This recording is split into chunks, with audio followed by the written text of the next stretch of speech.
नमस्कार दोस्तों, target with PS Parihar channel में आपका स्वागत है। इस चैनल के माध्यम से आप लोगों को विद्यार्थी जीवन से संबंधित सभी सूचनाएं प्रदान की जाती हैं। तो आइए शुरू करते हैं और देख लेते हैं कि आज के इस वीडियो में ऐसी कौन कौन सी सूचनाएं हैं। तो वीडियो को जल्दी से लाइक कर दें, शेयर कर दें। जिन छात्रों ने चैनल को अभी भी सब्सक्राइब ना किया हो, जल्दी से सब्सक्राइब कर लें ताकि आप लोगों को भी इसी तरीके की ऑथेंटिक अपडेट सबसे पहले मिलती रहें। चलिए शुरू करते हैं। जिस हिसाब से आप थंबनेल दिख रहा है उसी हिसाब से सूचनाएं होंगी। पहली जो सूचना है वो प्राथमिक शिक्षक भर्ती के विज्ञापन के निर्देश। थोड़ी देर पहले मैंने एक वीडियो बनाया था जिसमें आप लोगों को ये बताया था कि उत्तर प्रदेश के जो मुख्यमंत्री हैं उन्होंने आदेश दिए हैं कि प्राथमिक शिक्षक भर्ती की तैयारी की जाए और कितने पद रिक्त हैं इसके संबंध में एक कमेटी का भी गठन किया गया है। ये ट्वीट था और उसके बाद में बहुत सारे समाचार पत्रों के माध्यम से भी जानकारियां दी गई हैं कि कितने पदों पर भर्ती हो सकती है और किस तरीके से भर्ती होगी। बहुत सारी जो जानकारी हैं वो समाचार पत्रों के माध्यम से दी गई हैं। तो ये तो ट्वीट है, इसके बारे में मैंने पहले ही जानकारी दी है जिसमें बताया गया है कि जो कमेटी है वो कमेटी सचिव बेसिक शिक्षा की है। सचिव बेसिक शिक्षा परिषद इसमें सदस्य होंगे और राजस्व परिषद के जो अध्यक्ष हैं उनकी अध्यक्षता में ये जो कमेटी है वो बनाई जाएगी। ये कमेटी बताएगी, एक रिपोर्ट देगी कि कितने पदों पर बेसिक में भर्ती हो सकती है। तो ये देखिए, ये है समाचार पत्र और ये देखिए यहाँ पर लिखा हुआ है कि नीचे मुख्यमंत्री योगी आदित्यनाथ ने कहा कि बेसिक शिक्षा परिषद के विद्यालयों को सुदृढ़ करने के लिए सरकार द्वारा अहम कदम उठाए जा रहे हैं। विद्यालयों में जरूरत के अनुसार शिक्षकों के नए पद सृजन और रिक्त पदों पर नियुक्ति की जानी चाहिए। तो यहाँ दो बातें बताई गई हैं कि इसमें नए पदों का सृजन भी किया जा सकता है। जो उपलब्ध जो पद हैं और उनमें जो रिक्त पद हैं उन पर तो भर्ती होगी ही होगी और कुछ नए पद भी बनाए जा सकते हैं, यानी जो पदों की संख्या उनको बढ़ाया भी जा सकता है। नीचे लिखा है, विषय की महत्ता को देखते हुए राजस्व परिषद के अध्यक्ष की अध्यक्षता में एक विशेष समिति गठित की जा रही है। सचिव बेसिक शिक्षा और सचिव बेसिक शिक्षा परिषद इसमें सदस्य की भूमिका में होंगे।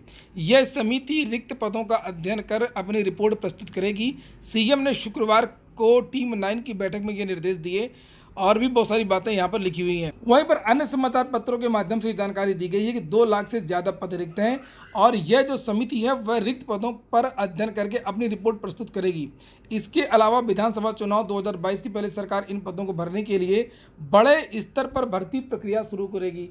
तो अब सबसे बड़ा सवाल ये उठता है कि बहुत सारे विद्यार्थियों का जब से ये ट्वीट हुआ है और समाचार पत्रों के माध्यम से जानकारी दी गई है कि क्या वास्तव में भर्ती आएगी, इसका विज्ञापन आएगा या नहीं आएगा, क्योंकि सरकार के पास समय बहुत कम है। तो ऐसा लगता नहीं है कि सरकार ऐसा नहीं करेगी। अगर बात पहले की होती तो सरकार इसको टाल सकती थी, क्योंकि अब सरकार के पास समय नहीं है और सरकार जो है इसका जो विज्ञापन है वो इसी साल निकाल सकती है, ऐसा मुझे लगता है। चूँकि योगी सरकार ने जो भी वादे किए थे उनको ज़्यादा ज़्यादा वादों को पूरा करने की कोशिश करेगी। किसी मंत्री अधिकारी का कोई बयान होता तो उसमें कुछ कहा भी जा सकता था, लेकिन चूँकि उत्तर प्रदेश के मुख्यमंत्री का ये बयान है, उनका खुद के ट्विटर हैंडल से ये जानकारी दी गई है। चूँकि इनके बारे में कहा भी जाता है कि ये जिस चीज़ को ये ठान लेते हैं वो चीज़ होती ही होती है। जिस तरीके से हम लोगों ने देखा 69,000 शिक्षक भर्ती में इन्होंने कहा कि कट ऑफ 60-65 पर ही रहेगी, तो 60-65 पर ही रही और सरकार उसके लिए सुप्रीम कोर्ट तक चली गई। और अगर विज्ञापन नहीं आएगा तो फिर जिस तरीके से ये पार्टी बदनाम है कि जुमला पार्टी है, तो इससे भी सरकार बचने की कोशिश करेगी। वहीं पर अन्य समाचार पत्रों के माध्यम से जानकारी दी गई है कि बेसिक शिक्षा परिषद के जो प्राथमिक विद्यालय हैं उनमें 1,13,289 पद खाली हैं और जो उच्च प्राथमिक विद्यालय हैं, ये देखिए यहाँ पर लिखा, बेसिक परिषद के 1,13,000 प्राथमिक और 45,625 उच्च प्राथमिक स्कूलों में सहायक अध्यापक के 72,712 पद रिक्त हैं। पिछले 3 सालों में ये दो भर्तियाँ हुई हैं और उनमें कुछ सुधार हुआ है। और किस तरीके से यहाँ पर जो टोटल जो पद रिक्त हैं वो 63,261 पद रिक्त हैं, यहाँ पर ये बताया गया है। चूँकि यहाँ पर जो 1,13,000 की बात की गई है इसमें प्राथमिक के यहाँ पर बताया गया है ये, और ये उच्च प्राथमिक स्कूलों में सहायक अध्यापकों के 72, तो इनको जोड़ करके यहाँ पर ये बताया गया ये आंकड़ा। और यहाँ पर लिखा कि प्राथमिक स्कूलों में कुल मिलाकर के 63,261 पद रिक्त हैं। तो अलग अलग समाचार पत्रों के माध्यम से यहाँ पर पदों की संख्या के बारे में अलग अलग जानकारी दी गई है, लेकिन 2 चीज़ें स्पष्ट हैं। एक तो वो जो सुप्रीम कोर्ट में हलफनामा लगा था 52,000 पदों का, दूसरा ये कि जो 22,000 जो सीटें रिक्त हैं 68,500 शिक्षक भर्ती वाली, कम से कम यहाँ पर लगभग 72,000 जो पद हैं वो तो रिक्त आपके हैं ही हैं। इससे कम पदों की भर्ती के जो विज्ञापन है वो नहीं आएगा। अब और अभी भी सरकार के पास पर्याप्त टाइम है। 3-4 महीने का जो समय होता है वो कम नहीं होता, बहुत समय होता है। और प्राथमिक शिक्षक भर्ती में कुछ भी नहीं करना भी नहीं होता, केवल एक तो एग्ज़ाम कराना होता है, उसके बाद में तुरंत काउंसलिंग और तुरंत नियुक्ति पत्र मिल जाता है 1 दिन में। इसलिए इस भर्ती में देरी भी नहीं लगे। अगर सरकार चाहेगी तो ये 3-4 महीने के अंदर भर्ती पूरी भी हो सकती है, लेकिन मुझे लगता है कि कम से कम सरकार जो है इस भर्ती का विज्ञापन तो ज़रूर निकाल देगी।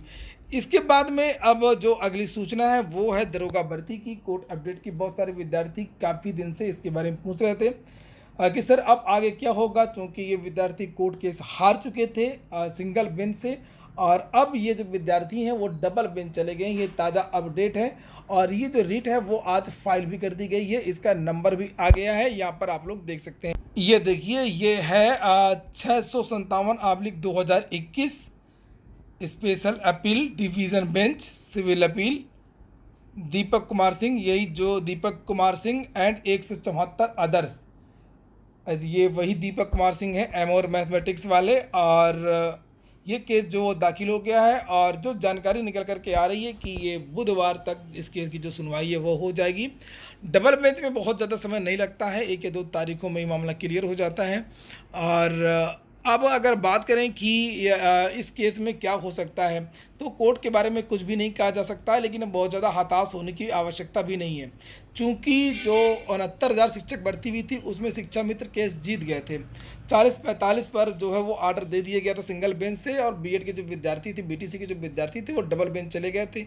डबल बेंच ने जो आर्डर है उसको बदल दिया था, और जो शिक्षा मित्र के विपक्ष में फैसला आया, और बीएड वाले जो विद्यार्थी थे जो ज़्यादा कट ऑफ चाह रहे थे उन्हीं के पक्ष में फैसला आ गया था।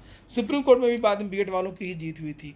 तो ऐसा नहीं है, इसमें जो कुछ भी हो सकता है, बाकी देखते हैं, इंतजार करते हैं। बात कर लेते हैं रेलवे के एक नोटिस की। ये दिन भर आज वायरल होती रही है कि जो फर्स्ट स्टेज का जो रिजल्ट है एनटीपीसी का वो 10 तारीख को आएगा। यहाँ पर लिखा हुआ है कि ये जो परीक्षा हुई थी 28 दिसंबर से लेकर के 31 जुलाई तक हुई है। 57.27 लाख विद्यार्थियों ने ये परीक्षा दी है CBT 1 का, और भी बहुत सारी चीज़ें यहाँ पर लिखी हुई हैं। और यहाँ पर रिजल्ट के डेट के बारे में लिखा है कि 10 सितंबर को इन विद्यार्थियों को जो परिणाम है वो घोषित कर दिया जाएगा। तो फिलहाल ये जो नोटिस है उसकी सत्यता की जो पुष्टि है वो बिल्कुल नहीं हो पाई है, इसमें बहुत सारी गलतियां हैं इस नोटिस में भी। और दूसरी बात ये है कि ये जो 21 वेबसाइट हैं रेलवे की, किसी भी वेबसाइट में इस नोटिस के बारे में जानकारी नहीं दी गई, ये नोटिस वहाँ पर नहीं है। जबकि रेलवे की जो भी नोटिस आती है वो किसी न किसी रेलवे की जो रिक्रूटमेंट जो सेल होती है, जो वेबसाइट होती है, उस वेबसाइट पर वो नोटिस रहती है, और ये किसी भी वेबसाइट पर ये नोटिस नहीं है, और इसमें बहुत सारी जो है वो कमियाँ भी हैं। तो कुल मिलाकर के ये पूरी तरीके से फर्जी है।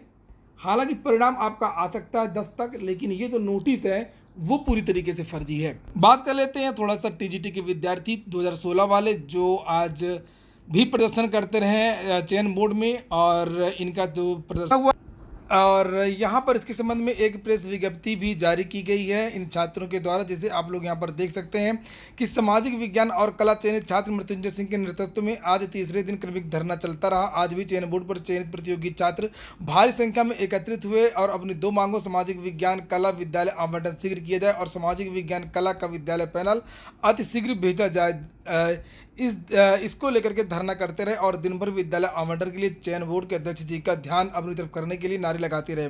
आज चयन बोर्ड पर विद्यालय आवंटन कराने के लिए बलिया जिले से बहुत सारे विद्यार्थियों के यहाँ पर नाम लिखे हुए हैं, वो लिखे रहे, लेकिन सबसे बड़ी बात यह रही कि इन विद्यार्थियों से ज्ञापन भी नहीं लिया गया चयन बोर्ड के द्वारा। ना कोई अधिकारी मिलने आया, ना इन विद्यार्थियों से कोई ज्ञापन लिया गया। लिखा हुआ है कि चयनितों की दुर्दशा देखकर भी इन अधिकारियों का जो दिल है वो नहीं पसीज। लिखा हुआ है कि शाम 3:30 बजे संजीव नारायण, सुनील कुमार पंडित और जयदेव पटेल, रमेश वर्मा के नेतृत्व में 4 छात्रों का प्रतिनिधिमंडल उत्तर प्रदेश के मुख्यमंत्री और राज्यपाल को संबोधित ज्ञापन सामाजिक विज्ञान और कला के विद्यालय आवंटन कराने के लिए अपर जिला अधिकारी प्रयागराज को ज्ञापन दिया, और अपर जिला अधिकारी ने प्रतिनिधिमंडल को आश्वासन दिया है कि आपका जो ज्ञापन है वो माननीय मुख्यमंत्री कार्यालय और राज्यपाल कार्यालय को अतिशीघ्र भेज दिया जाएगा, और एक ज्ञापन चयन बोर्ड के अध्यक्ष को संबंधित अधिकारियों से भेज दिया जाएगा, लेकिन चयनितों की सुध लेने के लिए कोई नहीं आया।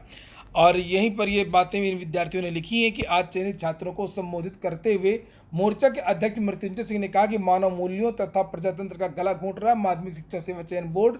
भारी बरसात में जब बच्चे भीग रहे थे तो उस समय आयोग के कर्मचारी इसी में बैठ करके अपनी हिटलर शाही दिखा रहे थे और चयन बोर्ड के अध्यक्ष महोदय हमारा ज्ञापन तक नहीं ले रहे। अध्यक्ष जी ऐसा तानाशाही। तो ये विद्यार्थी चयनित छात्र हैं 2016 के और ये मांग कर रहे हैं कि इनको जल्द से जल्द जो है विद्यालय आवंटित किया जाए। ये तस्वीरें भी आप लोग देख रहे हैं, बारिश हो रही थी और पन्नी लगाकर ये विद्यार्थी चयन बोर्ड का जो ये गेट है उस गेट के नीचे यहाँ पर प्रदर्शन करते रहे। वहीं पर युवा मंच ने पत्र भेजा है राज्यपाल इत्यादि को, प्रधानमंत्री को, और मांग की है कि उत्तर प्रदेश में 5 लाख पदों पर शीघ्र भर्ती किया जाए। और युवा मंच का भी जो प्रदर्शन है वो 3 दिन से लगातार चल रहा है। प्रयागराज में लिखा है, हर युवा को गरिमापूर्ण रोजगार की गारंटी व रोजगार मिलने तक जीवन निर्वाह लायक बेरोजगारी भत्ता दिया जाए। पत्थर गिरजाघर सिविल लाइंस में इन छात्रों का जो है वो आंदोलन चल रहा है और यहाँ टीजीटी की परीक्षा में जो धांधली हुई है और पारदर्शी चयन प्रक्रिया का जो मुद्दा है उसको लेकर के भी इन विद्यार्थियों ने जो पत्र लिखा है। तो ठीक है दोस्तों, ये हो गया आज का वीडियो अगर आपको अच्छा लगा हो, कि काम का हो, तो वीडियो को लाइक अवश्य कर दें। जिन छात्रों ने चैनल को सब्सक्राइब ना किया सब्सक्राइब कर लें। पूरा वीडियो सुनने के लिए बहुत बहुत धन्यवाद।